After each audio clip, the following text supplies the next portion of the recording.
কাছে আপনি নিবি, কে কত টাকা আপনার কাছে পাইবে, কার গাছের ফল খাইছেন, কার কাছে আম খাইছেন, কার ক্ষেতের ফসলটা কি করতেছেন, জিনিস খাইছেন কিংবা বেগুন খেয়েছেন, তার আস্তে আস্তে তাদের কাছে ক্ষমা চেয়ে দিবেন।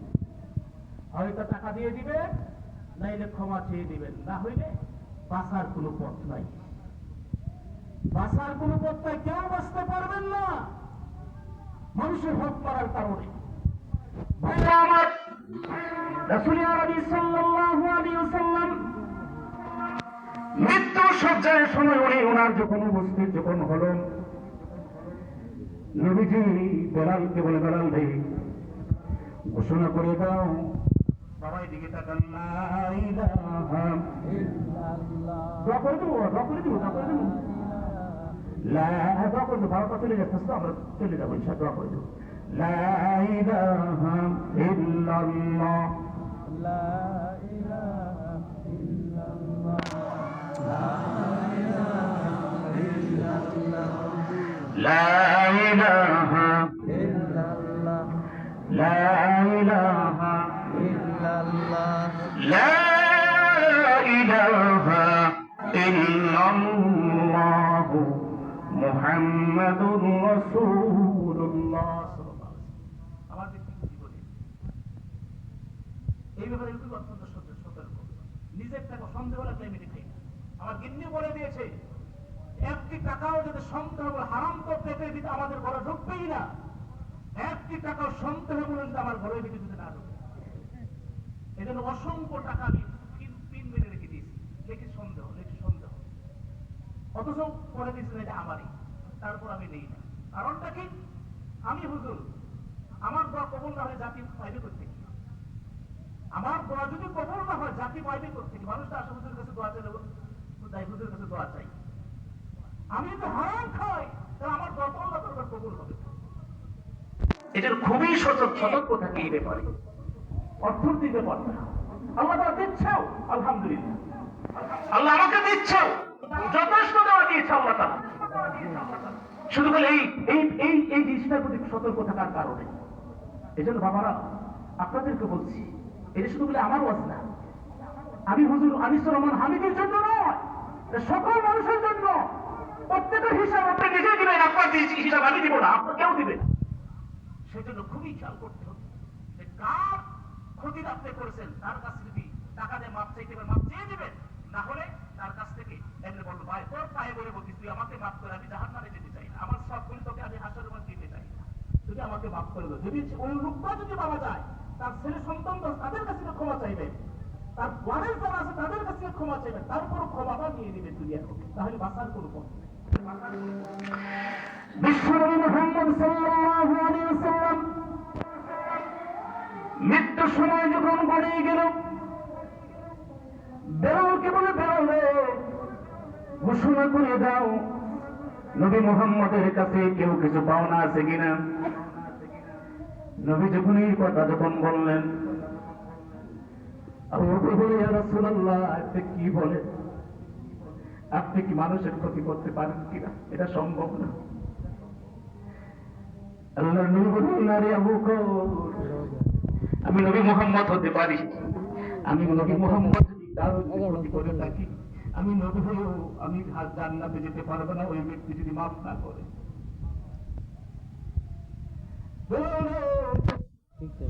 ঘোষণা করে দেন, আপনার পায়ে ধরে বলি, আপনি ঘোষণার দেন না, আমাদের বিশ্বাস আপনি কারও ক্ষতি করতে পারেন না।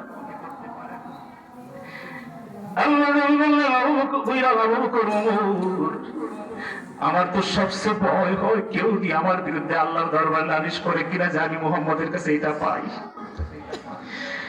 শেষ পর্যায়ে নবী কাহারও কথা শুনলেন না, বেলাল অলিতে গলিতে ঘোষণা করে দিল, রাহমাতুল লিল আলামিন, নবী মুহাম্মদের পক্ষ থেকে ঘোষণা, নবীর কাছে কেউ যদি পাওনা থেকে আজ সুযোগ দাদা সেটা আদায় করে নাও।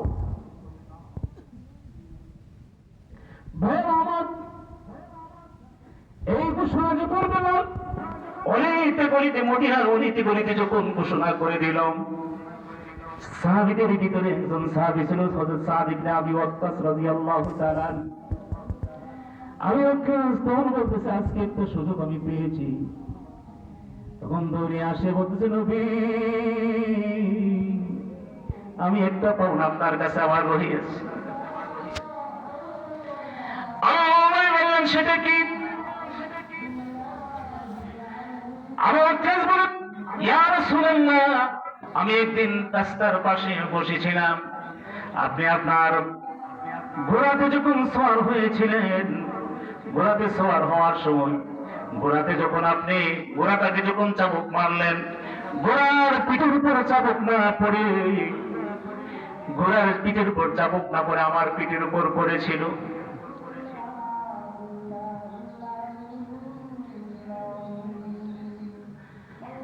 ঘোড়ার পিঠের উপর চাবুক পড়েছিল, চাবুক না পড়ে আমার পিঠের উপর চাবুক পড়ার কারণে আমি একটু ব্যথা পেয়েছিলাম। সেটার 25 রাষ্ট্র নিতে চাই, বদলা রাজকে নিতে চাই। এর কথা যখন আবু ওয়াক্কাস যখন বলল, আবু বকর ওমর বলে, হে সাহাবী আবু ওয়াক্কাস, তুমি কত বড় দুঃসাহস, নবীর গায়ে তুমি চাবুক মারো। আর পিঠটা আমি খুলে দিলাম, আমি আবু বকর, আমাকে আঘাত করো। ওমর বলে, আমার পিঠটা খুলে দিলাম, আমাকে তুমি আঘাত করো। তার নবী রাহমাতুল লিল আলামিনের গায়ে তুমি আঘাত করিও না। আল্লাহ নবী আবু বকরকে বলেন, আবু বকর, হ্যাঁ ওমর, অপরাধ করেছি আমি নবী মুহাম্মদ, জবাবটা দিতে হবে আমার, তোমাদের দিবে না। আবু ওয়াক্কাসকে বললেন, আবু ওয়াক্কাস, আমার পিঠটা তুমি আঘাত করতে পারো, আঘাত করো। আবু ওয়াক্কাস বলে, ইয়া রাসূলুল্লাহ, ইয়া হাবিবাল্লাহ, আপনার চাবুকের আঘাত যখন আমার পিঠে যখন লেগেছিল, আমার গায়ে তখন কাপড় ছিল না। নবী তখন মুস্কি হেসে দিয়ে বললেন, আমি নবী মুহাম্মদ খালি গায়ে কারো সামনে যাই না, তাই তুমি এক কাজ কর, ঘরের ভিতর ঢুকে যাও। আমি ঘরের ভিতর যাচ্ছি, চাবুকটা আবু ওয়াক্কাসের হাতে দিয়ে দিলেন। নবী মুহাম্মদ সাল্লাল্লাহু আলাইহি সাল্লাম কাপড়টা শরীর থেকে উত্তোলন করলেন। উত্তোলন করার সাথে সাথে আবু ওয়াক্কাস চাবুকটা মিলিয়ে দিয়ে নিক্ষেপ করে দিয়া নবীর মহর নবুয়ত মুবারক চাপটি ধরিয়ে চুমাটা দেয়া বলতেছি, ইয়া রাসূলুল্লাহ, ইয়া হাবিবাল্লাহ, আমার এই উদ্দেশ্য ছিল, আর কোনো উদ্দেশ্য ছিল না। আপনার মোহরে নবুয়তকে চুমা দেওয়ার উদ্দেশ্য আমার এটাই ছিল। বলুন সুবহানাল্লাহ। বন্ধু আমার, চিন্তা করে দেখে, নবী মুহাম্মদ যদি বান্দার হকের ব্যাপারে যদি এত যদি সজাগ থাকে, তাহলে আমাদের আরো বেশি থাকার দরকার আছে কিনা? যে নবীর আগে পেছনে সকল গুনাহ আল্লাহ মাফ করে দিয়েছি, আমাদের তো গুনার কোনো শেষ নাই। সেই জন্য বলি বাবা, সহজে জান্নাতে যেতে হলে বান্দার হকের ব্যাপারে সজাগ থাকতে হবে ইনশাআল্লাহ। বন্ধু আমার, এই দুনিয়ার সকল কিছু আমাদের ছেড়ে চলে যেতে হবে, কিছু আমরা নিতে পারবো না। নেব শুধু খালি আমাদের আমল, নিব শুধু খালি আমাদের আল্লাহ জান, এবং নিব শুধু আমাদের যে সৎকা করে সেটা আমাদের কবরে যাবে। নিব শুধু আমাদের আমল বলে যাবে, আর কিছুই যাবে না। বাড়ি গাড়ি যা আছে দুনিয়াতেই পড়ে থাকবে বাবা, গাড়ির জায়গায় গাড়ি থাকবে, বাড়ির জায়গায় বাড়ি থাকবে। আজকে দেখেন যারা মারা গেছে, তারা কয়টা টাকা নিয়ে কবরে গেছে? কেউ বাড়ির টাকা, ব্যাংকের টাকা, কেউ কিছু নিতে পারে নাই, ক্ষেত কামার নিতে পারে নাই, ব্যাংক ব্যালেন্স কেউ নিতে পারে নাই। যা হাসরের ময়দানে পৌঁছাবেন সেটাই যাবেন। সেই জন্য বন্ধুরা আমার, এই রাজারামপুর বাইতুল নুরজানি মসজিদের জন্য প্রতি বছর মাহফিল আলহামদুলিল্লাহ হয়। আমাকে অনুরোধ করা হয়েছে, আমি কালেকশন নিজেও করি না, যেহেতু এটা তিনি মাহফিল মসজিদ, আপনাদের এই মসজিদের উন্নয়নের জন্য এবং মাহফিলের উন্নয়নের জন্য আগামী বছর মাহফিল নগদ বাকি জন্য কিছু আমাকে আবেদন করা হয়েছে। অনুরোধ করে বলবো, আমি মেহমান মানুষ, মুসাফির মানুষ, আপনাদের মসজিদের উন্নয়নের জন্য এবং মাহফিলের জন্য আমি খুশি খুশি দেখতে চাই যে আমি 5,000 টাকা 10,000 টাকা আমি এই মসজিদের দান করলাম বা মাহফিলে দান করলাম। এই দানগুলি বিফলে যাবে না বাবা, আপনার হাদিসে বলা হয়েছে হাসরের ময়দানে সদকাগুলি কাল হাসর বাদের সূর্যের নিচ থেকে ছায়া দিবেন। হাদিসে বলা হয়েছে কবরের আযাবটাকে সদকা দান কি করে নিভায়া দিবে, কবরের আযাব থাকলে ঠান্ডা করে দিবে। হাদিসে বলা হয়েছে সদকা বান্দাকে জান্নাতে নেওয়ার জন্য আল্লাহর কাছে বলবো, আল্লাহ সম্পদের লুট না করেছে, দান করেছিল, সেই জন্য তুমি তাকে জান্নাত দিয়ে দাও। বলেন সুবহানাল্লাহ। ভাইয়ের দোয়া হয়ে যাবে, দোয়ার আগে কেউ উঠবেন না।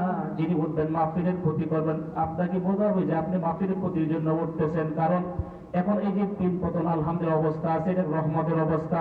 আমি আশা করি রহমতের অবস্থা কেউ ভাঙবেন না, যেহেতু শেষ রাত্রে দোয়া কবুল হয়ে থাকে। তাই অল্প সময় কালেকশন হতে যাচ্ছে 5,000 10,000 টাকা। আমি জানতে চাই কে টাকা দিবেন। আমি তো আপনাদের অবস্থা জানি না বাবা, এই দেশের কালেকশনের অবস্থা আমার জানা নাই, এই জন্য এইভাবে আমি বলছি। কে আছে তো খুশি খুশি বলে যে আমি 10,000 টাকা দিব, যে 5,000 টাকা দিব। নগদ না, বাকি দিলে চলবে, বাকির কথা লিখছি। জি, মা বোনদের কাছেও আবেদন রইল, কে আছেন ভাই যে 10,000 টাকা আমি উন্নয়নে দান করলাম, 5,000 টাকা দান করলাম, এখানে কেউ নাই?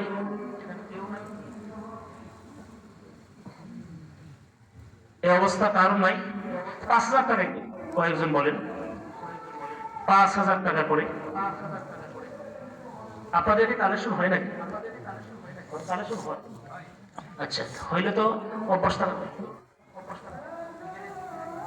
আরো নিচে। তাহলে 3,000 টাকা করে বলেন, 3,000 টাকা করে কয়েকজন নাম বলি। এই 3,000 ফিগারটা একটু সহজ। 3,000, 10,000ও থাকবে, 5,000ও থাকবে। ইনশাল্লাহ আমার মনটা বলে আপনাদের জন্য ইনশাল্লাহ দোয়া করবো, বাকি আস্তে আস্তে করে আপনারা দিয়ে দিবেন। 3,000 টাকা কেউ নাই? 2,000 টাকা করে বলেন যে 2,000 টাকা করে আমি 2,000 টাকা যদি আমি দান করবো। নাম কি ভাইজান? ভাইজান নাম কি? না ওয়াসিমউদ্দিন রায় 3,000 টাকা দান করেছে। আল্লাহ তার দানকে আল্লাহ কবুল করেন, দানের উসিলা করে মুরব্বীদের কবরে আযাব মাফ করে দেন, ভাইয়ের সুস্বাস্থ্য দান করুন, কামাই রোজগারে বরকত দিয়ে দেন, সকলে বলে আমিন। 3,000 টাকা একজন পাইল। আর কি আছেন? আর কি আছেন বাবা বলেন? 2,000 টাকা বলেন, 2,000 টাকা, 2,000 টাকা বলেন। 2,000 টাকা নাই? তাহলে ঠিক আছে, 1,000ই দেন। আমি 1,000 তো কোনো ব্যাপারই না বর্তমানে, এটা হাতের বেরেলের ব্যাপার, নিডেলের ব্যাপার। এটা 1,000 টাকা দেখুন আপনার বাজার খরচ হয় না। 1,000 টাকা করে বলেন, কয়েকজন বলেন। নাম কি ভাই? শহীদ 1,000 টাকা দান করে আল্লাহ তুমি কবুল করো, দুনিয়া এবং আখিরাতে কামিয়াব নসিব করো, দানের উসিলা করে আল্লাহ মুরব্বিদের কবরের আযাব মাফ। নাম কি? হ্যাঁ, আসাদ নিয়ে 1,000 টাকা দান করছে। আল্লাহ আসাদ ভাই 1,000 টাকা তুমি কবুল করো, দুনিয়া এবং আখিরাতে কামিয়াব নসিব সকলে বলে আমিন। আর কি আছেন? আর কে? নাম কি ভাই? মোহাম্মদ বিল্লাল মিয়া, বিল্লাল ভাই 1,000 টাকা দান করছে। আল্লাহ দানকে তুমি কবুল করো, দুনিয়া এবং আখিরাতে কামিয়াব নসিব এই উসিলা করে আল্লাহ মুরব্বিদের কবরের আযাব মাফ। আর কি আছেন? নাম কি? আমির হোসেন ভাই 1,000 টাকা দান করছে। আল্লাহ আমির হোসেন ভাই 1,000 টাকা তুমি কবুল করো, দুনিয়া এবং আখিরাতে কামিয়াব নসিব করো আমিন। আর কি আছেন? আর কি আছেন? আলাই ভাই 1,000 টাকা, আলাই মিয়া 1,000 টাকা দান করছে। আল্লাহ আলাই মিয়ার 1,000 টাকা কবুল করেন, দুনিয়া এবং আখিরাতে কামিয়াব নসিব করেন আমিন। বাবা আপনার নামটা কি বাবা? কোন আলাই মিয়া? আচ্ছা আচ্ছা, আর কি আছেন? আর কি আছেন? 1,000 টাকা। আপনার নাম কি? কে বললেন নাকি? না নাক্কাস হয়েছে? আচ্ছা জি, নাম কি? মোহাম্মদ আব্দুল হালিম ভাই 1,000 টাকা দান করেছে। আল্লাহ 1,000 টাকা তুমি কবুল করো, দুনিয়া এবং আখিরাতে কামিয়াব নসিব করো আমিন। আর কি আছেন? হেলিম ভাই, আলহামদুলিল্লাহ হেলিম ভাই। আর কি আছেন বাবা? আর কি আছেন বলেন? বলেন, দোয়া দিতে হবে আমাদের। 12টা 5 মিনিট আছে, দোয়া হয়ে যাবে ইনশাআল্লাহ। নাম কি? আক্তার হোসেন ভাই 1,000 টাকা দান করেছেন। আল্লাহ